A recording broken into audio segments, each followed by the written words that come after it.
The arena was a miracle of bad decisions. Carved into the flayed shell of a dead asteroid, lined with bioluminescent skulls and floor tiles that whispered war songs in 17 languages, the Blood Blossom Games had once been condemned by 17 interstellar treaties, before someone realized just how lucrative it was to watch people die with flair. Today, the arena pulsed with anticipation. 100,000 sentient beings swarmed the viewing decks, balconies, and live-feed hollows, bodies pressed against invisible railings that hissed when leaned on too hard. The scent was something between burnt citrus, wet ozone, and what one might politely call alien musk. Flags of a dozen empires fluttered in artificial gravity, though no wind existed.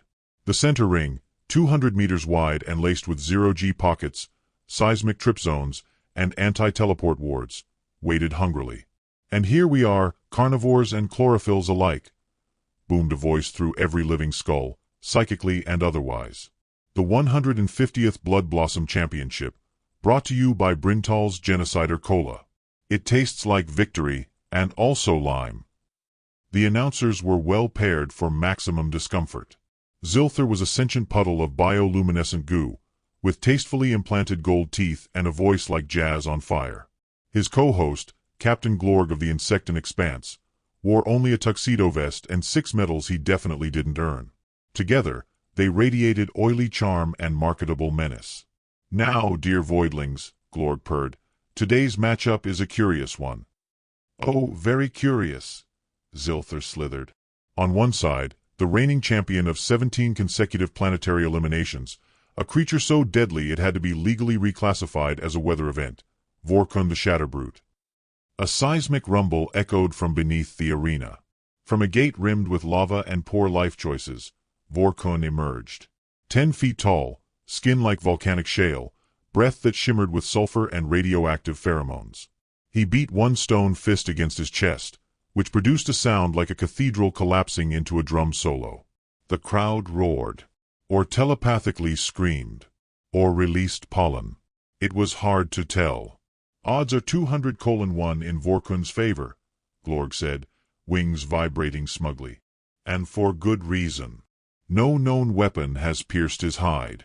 He once snapped a Rothax cruiser in half, with his thighs." "And now," Zilthar cooed, drawing out the silence like a blade, his opponent. A pause. More pause.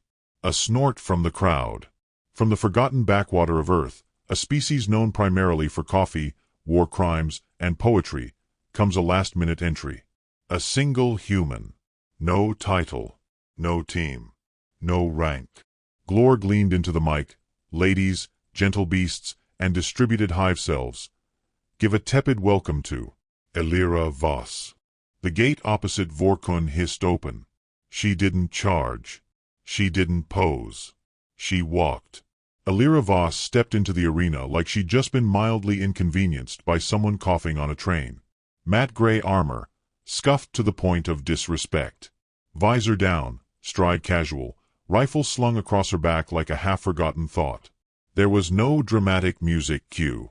No fanfare. Just the heavy quiet of collective confusion. One of the commentators coughed, and even that felt awkward. "Human." Someone in the upper tier blinked through 6 eyelids. "I thought they stopped sending those." "She's not even breathing hard." Zilthar, ever the professional, recovered. "Yes. A human challenger. Fascinating. Bold. Utterly doomed. Can we get a confirmation on her species?" Glorg whispered on a hot mic, "She doesn't even have visible glands." Ellie Voss kept walking. Inside her helmet, the noise of the arena muted to a dull throb. She adjusted Mona, her rifle, ancient and slightly cranky, on her shoulder and ignored the pre-fight stimuli designed to rattle nervous systems. Flashing lights, disorienting gravity shifts, a sound that may have been a psychic scream chorus tuned to her childhood memories. None of it worked. 10 years off the grid gave you strange gifts. At the center of the ring, she finally stopped. Not across from Vorkun, but off-center, an angle that made no tactical sense. The Shatterbrute snarled, steam billowing from his nostrils. "You're not even worth crushing." Ellie tilted her head. "I get that a lot." Her voice, broadcast cleanly through a translator field, made the front rows go quiet. Zilthar leaned forward in excitement. Oh ho ho! Dry human sarcasm. We haven't heard that since the Centauri stalemate. Glorg flicked his mandibles. Oh, those were the days. So much passive aggression. A ritual priest descended from above, a floating jellyfish-like oracle with ceremonial spores leaking from its gills. It floated between the fighters, dripping glitter. In the name of the Galactic Accord of Competitive Violence, it intoned, do you swear to honor the terms of this combat? Vorkun growled assent. Ellie, with visible reluctance, offered a sarcastic thumbs up. Very well, the priest declared. Let blood blossom. And then it was gone. The crowd surged in energy, ready for a slaughter. But Ellie wasn't looking at her opponent. She was staring at a shimmer in the arena dome, an almost imperceptible distortion above the third gravity well, right behind the fractured reflector panel. That's where the kill shot would have to come from. One bullet, a double-angle trajectory, 7 environmental variables. She'd need to compensate for wind, seismic pulse, Vorkun's charge velocity, and the dome's curvature. And she'd have about 8 seconds to do it. Inside her helmet, Mona's power coil hummed. A low, familiar purr. Her heartbeat didn't rise. This wasn't a fight. It was geometry. Outside, the arena crowd screamed and surged as the countdown began. 3. She flexed her fingers. 2. Vorkun lowered his center of gravity, muscles bunching. 1. Ellie Voss smiled. Just a little. The world exploded. A lesser sniper might have panicked. A lesser woman might have flinched. But Alira Voss did not traffic in lesser things. When Vorkun charged, the arena shook with the joy of destruction. Each footfall cracked the tiles in a web of glowing fractures. The crowd howled, translated by the arena's courtesy neural filter as "Eat her!" and, yes, Pulp the Puny, which, for most spectators, counted as polite applause. Ellie didn't move. Inside her helmet, time was elastic. Her neural wetware ran baseline calculations, weight differential, predicted vector arcs, likely intimidation tactics, and, of course, how many seconds she could stall before everyone realized she wasn't here for a fair fight. She'd never been one for pageantry. But even ghosts liked to make an entrance. Human! Vorkun roared, spittle sizzling as it hit the floor. Why delay your end? I was waiting for your IQ to arrive, Ellie muttered, not bothering to amplify her voice. Vorkun's battle plate expanded with his laugh, a jagged sound, like a boulder breaking teeth. He pounded his chest. You joke to mask fear. Sure, she said. Let's go with that. From the booth above, Zilthar gurgled with delight. Oh, she's spicy. Haven't seen this kind of hubris since the Glibnarch mutiny. She'll be gravel paste in 30 seconds, Glorg replied, already tapping into the betting markets. Putting 10,000 on instant liquefaction. Coward's wager, Zilthar slithered. Make it 20. Loser has to wear the soft-skin's underclothes. Ellie tuned them out. She crouched for a moment, not in fear, but to unstrap Mona from her back. The rifle's casing was matte and pitted, one stabilizer panel held on by what looked like chewing gum and spite. It wasn't beautiful. It wasn't new. But it was hers. A military relic from a war the galaxy had forgotten, much like its owner. No medals. No flag. No unit patch. Because 10 years ago, Alira Voss had died. At least, that's what the record said. Mia. Shitty. E. Voss. Human Forces. Presumed vaporized in the Ashfall ambush. She'd even read her own obituary once. Nicely written. Completely wrong. In truth, she'd survived, barely. Dragged herself out of the burning wreck of the drop shuttle, bones shattered, comms dead, surrounded by enough enemy heat to melt a moon. And instead of going out in a blaze of loyalty, she'd gone out in a hiss of disillusionment. The brass abandoned her unit to die. She kept breathing out of spite. 10 years off-grid. 10 years in the cracks between wars, working under names that weren't hers, always with Mona nearby. She didn't rejoin the fight because Earth needed her. She came because someone opened a stupid enough stage with a high enough perch, and she'd seen her chance. Revenge. Oh. That was personal. This was math. Down in the pit, Vorkun was still performing. He snapped a support pillar in half with one hand and used the other to lob it toward her like a javelin. Ellie sidestepped without looking. The pillar embedded itself in the wall behind her, where it began to smolder. Zilthar squealed. She dodged it. Barely. Perhaps humans evolved predictive eyesight while we weren't looking. Unlikely, Glorg muttered. Their optic nerves are still wrapped around their airways or something. Ellie toggled Mona's coil to life. The rifle hummed in her hands, a soft, rising purr like a predator stretching after a nap. Her HUD flickered, scanning the terrain, calculating backscatter, checking for acceptable lines of fire. None presented yet. Not clean. Vorkun advanced with all the subtlety of a collapsing temple. He stomped into one of the anti-grav zones, flung a slab of flooring up with his foot, and kicked it toward her at speed. Ellie ducked, barely, then rolled, shoulder first, coming up on one knee behind a chunk of broken arena wall. Time's bleeding, she thought. He's trying to wear me down early. She exhaled. Not in fear, but in focus. She wasn't built for speed. Not anymore. The cybernetics in her knees clicked like old clockwork. Her left hip had been rebuilt with off-brand Martian ceramics. But what she lacked in sprint, she made up for in stillness. Vorkun howled again, mocking now. Is that it, Earth Waste? Are you done crawling? She didn't reply. The crowd jeered in a dozen dialects. Bets were shifting again. Odds now 400:1. Vorkun raised his fists, flexed his neck plates, turned to play to the crowd like a prize hog in rut. That was his mistake.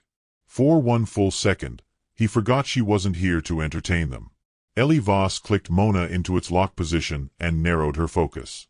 Her eyes tracked the upper reaches of the arena, where the grav shield shimmered, just briefly, as one of the reflective panels wobbled from Vorkun's seismic tantrum. A glint of fractured mirror.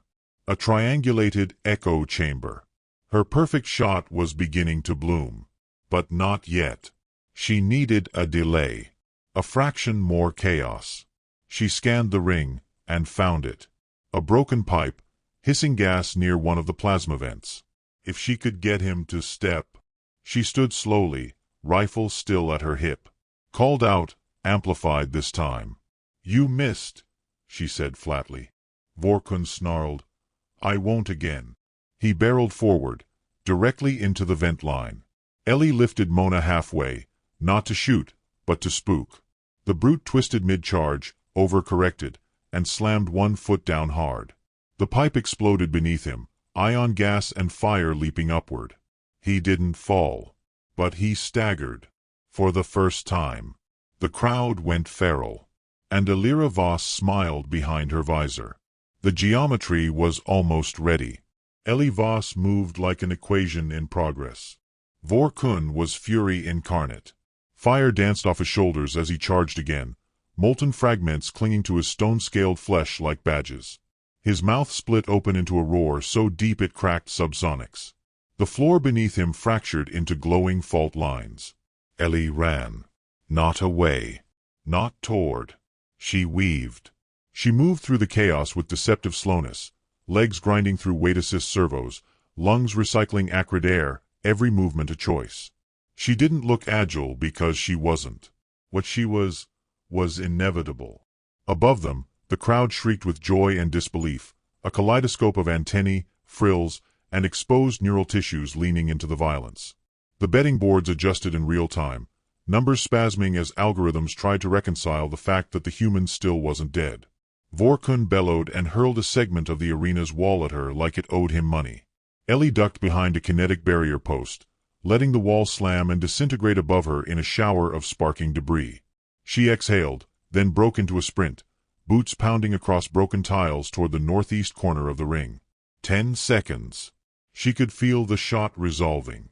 Her HUD displayed trajectory curves like spectral lace, red lines blinking through floating debris, minor gravity flux, and dome refraction. The math was ridiculous, bordering on sacrilege. But Mona purred on her shoulder, rail coil charged and hungry. 9 seconds.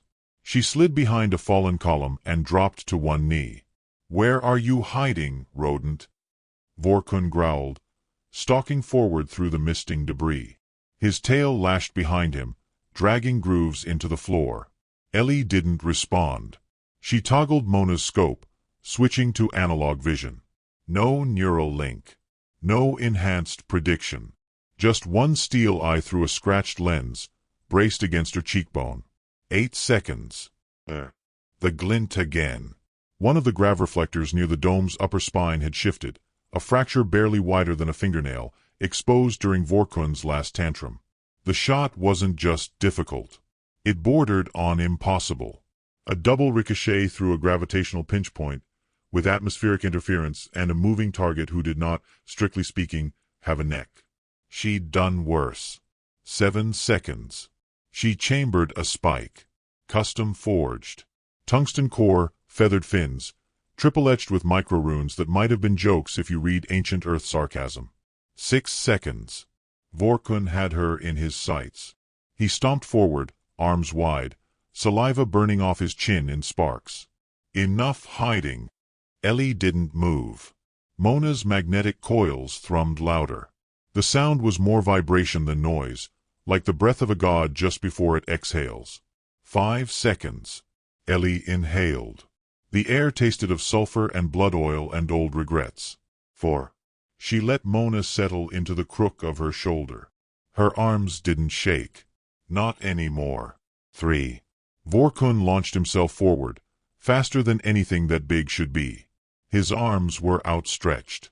The crowd rose as one, shrieking in pheromone storms and glittering spores. Boo.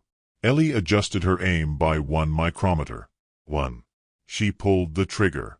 The rifle didn't fire. It sang. A sharp, impossibly loud crack echoed across the arena, followed by absolute silence. Not awe. Not confusion. Just physics. The spike soared. It hit the broken reflector at a perfect angle, pinged off at precisely 76.3 degrees, entered a collapsing gravity pocket, bent its path around a charged interference node, reflected again off a maintenance panel whose existence was not officially documented, and exited at skull level. Vorkun's skull. Or rather, what had once been his skull. The shot entered clean through his right ocular ridge, bisected his cortex, and exited with such precision it vaporized only the essential parts of his ego. The rest of him kept moving for a moment, momentum carrying his bulk forward in a grotesque ballet. Then he dropped. Hard. No scream. No flail. No drama. Just 3,000 kilos of flesh and stone and pride hitting the ground with a sound like the end of a prophecy. The arena was dead quiet. In the booth, Zilthres's gelatinous body vibrated with dismay. Did she just? Shut up, Glorg whispered. Just shut all of your holes. Ellie stood slowly. Her shoulders ached. Her knees popped. A fine mist of bone dust settled across her visor. But she was upright, breathing. Come. Mona's coil let out a faint whine of satisfaction. A few seconds passed. Then the first cheer erupted from an in-car diplomat whose species traditionally fainted at the sight of blood. More followed, hesitant, confused, euphoric. Within moments, the arena shook again, not with violence, but with the most dangerous noise of all. Wonder. Ellie didn't react. She walked past Vorkun's body. Not around. Through the shadow of it. As she passed, she looked down at the scorched rock flesh, then up at the fractured dome above. I told them not to weld those panels like that, she muttered. And then she kept walking, one hand on Mona, boots crunching through silence. The war wasn't over. But the math was complete. In the stunned silence, no one moved. Not the crowd, not the broadcasters, not even the 12-eyed taxonomist from the Glaxon delegation who had been mid-rant about mammalian irrelevance when the shot landed. Everyone stared at the collapsed bulk of Vorkun, their collective disbelief hanging in the air like ionized dust. Then, slowly, the arena began to react, not with cheers, but with bureaucratic panic. Betting bots melted under the strain of recalculations. Diplomatic lines lit up like emergency beacons. One planetary ambassador tried to void the match on the grounds that humans weren't supposed to win without permission.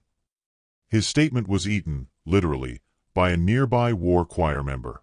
And through all of it, Elira Voss kept walking. Her armor hissed softly with every step, venting heat. Blood, mostly not hers, coated one arm where the impact shrapnel had grazed her elbow.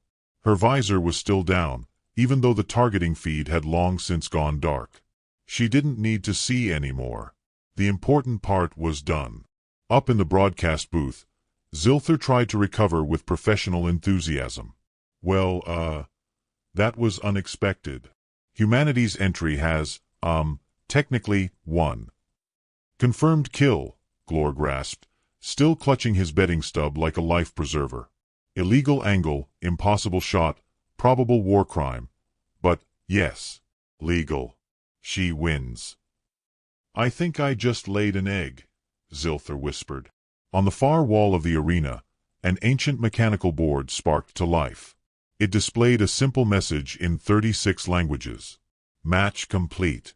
Victor. E. Voss. Humanity. The crowd's second silence was shorter. Shock gave way to uproar. Cheers, screeches, spores, psychic spam bursts. It was pandemonium. Some screamed in horror. Others in delight. More than a few simply updated their species' do not provoke list and added Earth near the top. Elira ignored it. She reached the edge of the arena and passed through the exit tunnel, its walls humming with ambient applause. A maintenance drone tried to offer her a towel. She declined with a look. Past the blast doors, the service corridor was blessedly quiet. No cameras. No fanfare. Just the low thrum of reactor coils beneath her boots. Two security mechs loitered at the end of the hall. One twitched nervously as she approached. "You're not supposed to," it began. "I was supposed to be dead," she said evenly. "We're all off script today." The mech twitched again. "Orders are to detain all." She looked at it. It reconsidered its orders. She passed through without another word.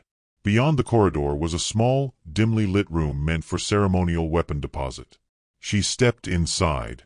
A slab of stone dominated the center, covered in engraved names, most of them long forgotten. She paused beside it. The etching at the top read, "Ashfall Ambush, MIA and confirmed dead." Her name was there. Voss, E. Half-faded, nearly erased by time and indifference. Ellie stared at it for a long moment. Then she reached up and scraped a finger across the name. Not to remove it. Not to clean it. Just to touch it. "Guess we both got left behind," she murmured. She didn't feel pride. She didn't feel vindication. What she felt, mostly, was tired. Footsteps behind her. Ellie turned. An alien figure stood in the doorway. Tall, thin, draped in ceremonial blue-gray robes. Its face was hidden beneath a porcelain mask shaped like a tranquil moon. A representative of the Accord's Strategic Inquiry Division. She'd expected them sooner. "Sergeant Voss," it said with practiced calm. "You are an anomaly. Accurate. You disappeared during a classified operation. There are sealed files, pending tribunals, unanswered requests for your remains. You'll need new paperwork." The figure didn't blink. It might not have had the capacity. "Your reappearance complicates many things." "Good." A pause. Then, "You should be awarded." "I shouldn't be here." The figure inclined its head. "Humanity will be re-evaluated for combat tier placement. Your actions will trigger at least 2 economic renegotiations and possibly a strategic arms race." Ellie slung Mona off her back and laid it gently on the floor. "Not surrender. Just closure." "I didn't do it for Earth," she said. "I did it for the math." The figure hesitated, as if unsure whether that was metaphor or confession. She brushed past it. The lift at the end of the hall hummed open as she approached. No guards. No press. No red carpet. Just an empty capsule and a blinking light that meant the outside was still watching.